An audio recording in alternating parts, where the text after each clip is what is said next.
Hi all! Everything in my video is pulled from the public domain, and I am using them under the Fair Use, Fair Dealings guidelines. Everything I say is my own opinion. You should look into this information for yourselves, but I'm pretty sure I'm right.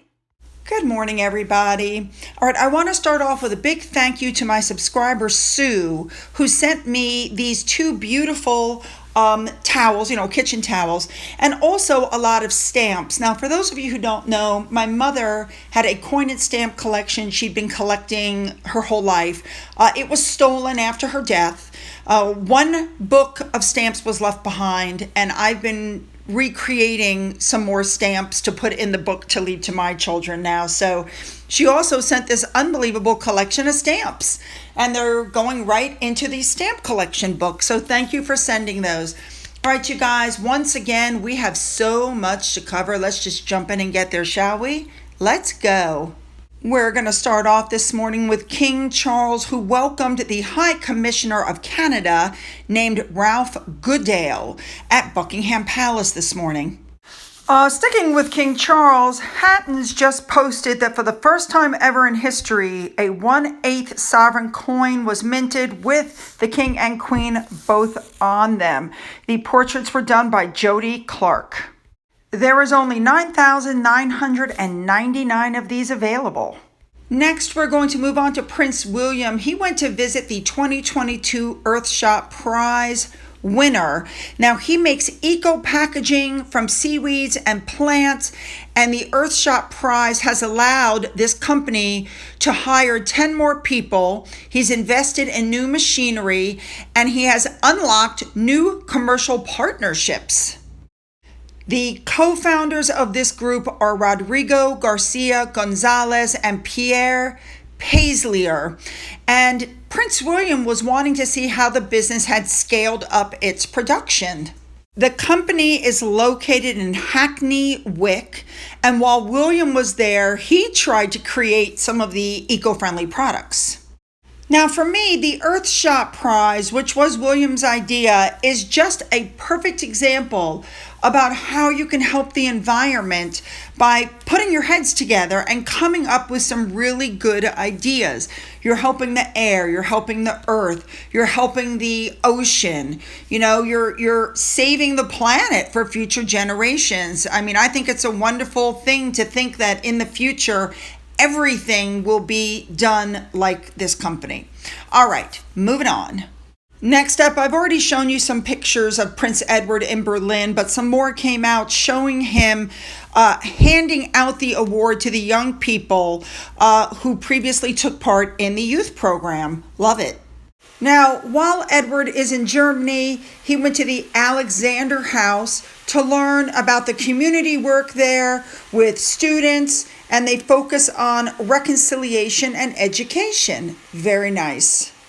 For those of you who are unaware, that house is the former home of a Jewish family who fled during World War II, and it was restored by the local residents. Next up, remember I told you guys how much I loved that jacket that Anne was wearing? I just love that Venetian red coat. Well, come to find out, it was only 375 pounds. I'm going to have to do a little research now and see if I can get my hands on one of them. Love it. Moving on.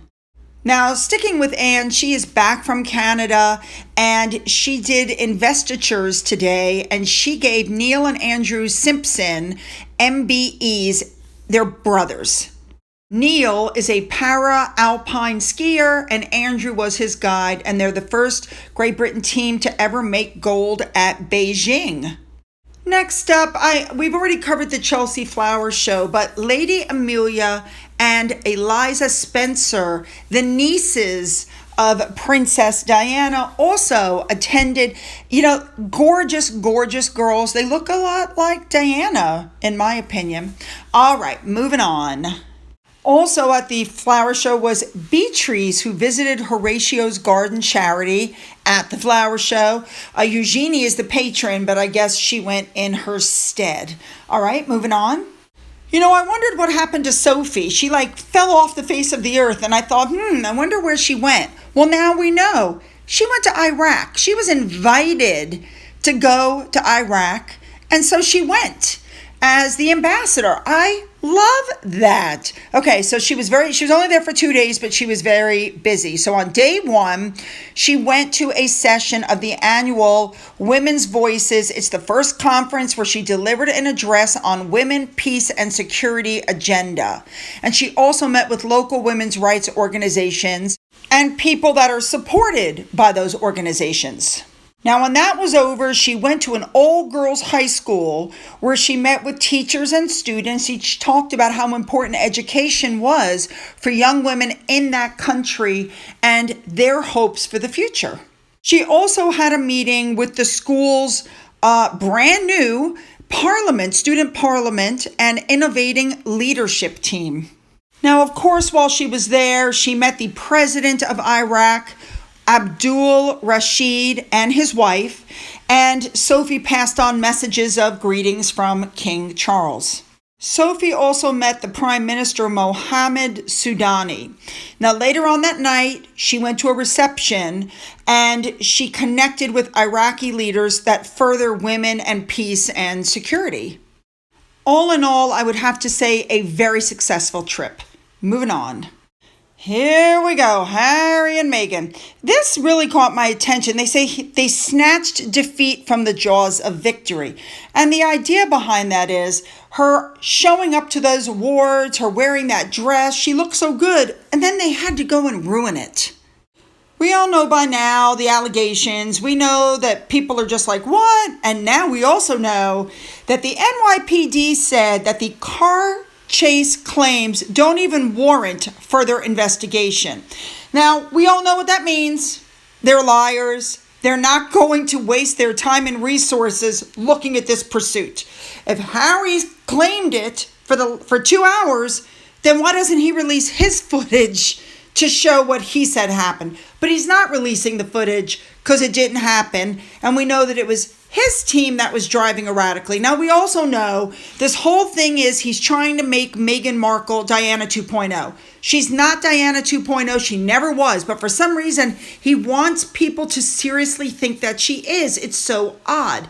So now, of course, Gayle King, as I told you yesterday, has come out and said, this whole thing is being downplayed. Nobody's taking it seriously. It's not right. They could have been killed. Blah, blah, blah.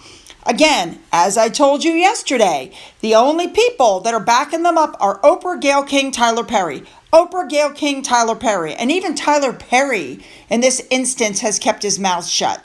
Gayle King, we know, has a new show. She wants Meghan and Harry on her show. Whether they'll actually go because of the backlash of this is yet to be seen. But here's the main point of this whole thing. Most Americans at this point want them gone.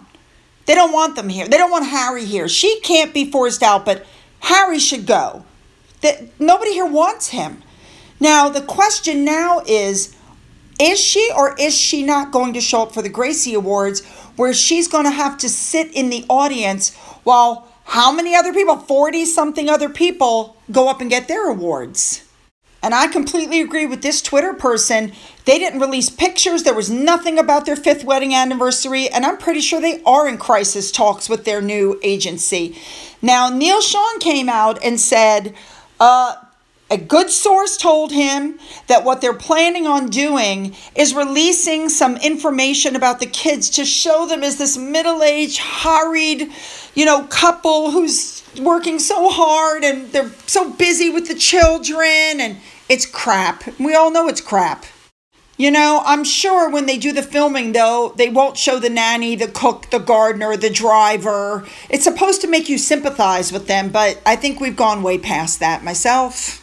All right, before we go on, I just want to do a quick update on this Little Mermaid story. The director came out and said that there's nothing about the Princess of Wales in there, and it's completely wrong. However, a person who saw the movie in advanced screening told the New York Post last week there are definite, subtle yet plausible comparisons between Meghan Markle, Prince Harry, the two lead characters. Ariel is black, in the new movie, Prince Eric is white. They pointed out one scene where Ariel has sacrificed her voice and Eric has to guess her name. And the first name he guesses is Diana. And the second name is Catherine. And after Ariel says no, he goes, okay, definitely not Catherine. And of course, Melissa McCarthy, one of Meghan's friends, is in there. And how can we forget when Meghan referenced the Little Mermaid during the Oprah show? Now let's move on to the court case. Thank you to Unlikely Bot for finding this, but he basically found that Harry was using his HRH on his documents. Remember, he no longer has his HRH. Well, he has it, but it's in abeyance, and he's forbidden from using it. Anyway, the decision for his UK security came back and he lost. Now, this is the High Court. They delivered its verdict. And this is what this was he wanted to bring a second legal challenge against the Home Office over his security arrangements when he's in the UK. And apparently there you have to get permission to go to court. It's completely different than in the United States. So, they said that he cannot secure a judicial review that prevents him from paying privately for a police security details. He wants to hire the Metropolitan Police to protect him whenever he goes back to the UK. The problem is that sets a very bad precedent, because then anybody who has money can just walk in and say, excuse me, I want to hire the police. Now, in December of 2021, he was told by the Ravik Committee, this is the committee that organizes security for royals and public figures. It operates under the Home Office. He was told then that he could not pay for the police to protect him, that officers were not guns for hire. So Harry was given permission by the court in July to bring a judicial review, but a full hearing is yet to be held. But now he was seeking a second challenge. So at the hearing, the judge was asked by Harry's legal team basically to allow Harry to bring the case over decisions taken by the Home Office and the Executive Committee for the protection of royalty and public figures. That is what Ravik is. And it falls under the remit of the department. And the judge said no. So what it comes down to is they're saying that it's not appropriate for wealthy people to just come along and hire the police. The police are for the public. And then Harry's attorney said that Ravik didn't have the power to make that decision in the first place. Harry's attorneys go, well, the police protect people at festivals and stuff, and, they're there for them. So in his ruling, the judge said that Ravik did not say it would be contrary to the public interest. It's basically saying that, you can't pay for them. It's narrowly confined to protective services that fall within its remit, and this is different. So basically, you lost. That's all there is to it. He's lost this portion of it. Now, we know that this is not the only case he's got going. There's another hearing for the other protection. This is just he wanted armed police when he came over. So there's more. The other piece of this is that he wants his IPP status back. Now you have to wonder what's going on here. I couldn't help but notice that everybody thinks that, they made $100 million from Netflix. Here's my thoughts. My thoughts is they've been living off of Princess Diana's money. The money is running out. That's why they didn't stay at the hotel when they couldn't get it for free. I think they're going broke, honestly. Now, I couldn't help but notice this Twitter user that said Harry needs to pay back all the money. Well, GB News was talking about this, and here's what they had to say about that. Listen to this.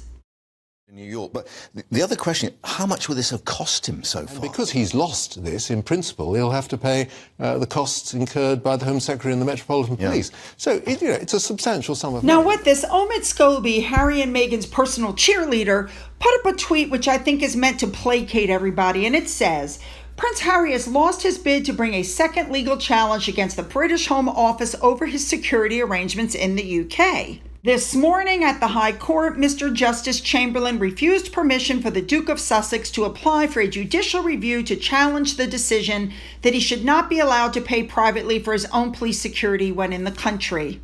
The decision, however, does not mean this security battle is over. Harry has already won the right to a full judicial review against the Home Office over the Maine decision to deny him protective security. His lawyers can also appeal today's ruling. I gotta be honest, I'd be shocked if they appealed again because he's not gonna win that case. I'm pretty sure they're gonna let him know that. Now, talking about Omid Scobie, he has come out and accused the British media of harassing him and his family with fake gossip. He went to Twitter and he hit back at the publications that wrote about his career, and his remarks came over the weekend after he told the High Court that he was taught how to hack voice messages by the Mirror. Now, Omid's statement was part of the phone hacking case bought by, Harry. So this tweet that you see above, he put up on May 21st, and then on the 22nd, he put up the next tweet that responded to a piece the Times published about him, and that article was centered on his rise from reporter at Heat magazine to his role as the Sussex's biographer. Now, I've zoomed in so you could get a better look, but basically these publications are saying that he's been partying with celebrities before leaving his first job as an executive.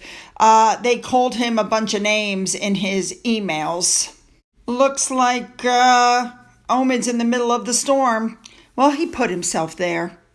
So we're going to finish up now with the memes. More memes. Lots of memes. And this is going to be going on for a very, very long time. My goodness. You guys, seriously. All right, you guys, leave those comments below and make them good because I am reading them. Don't forget to hit the subscribe button. If you've already hit the button, double check, make sure you're still subscribed.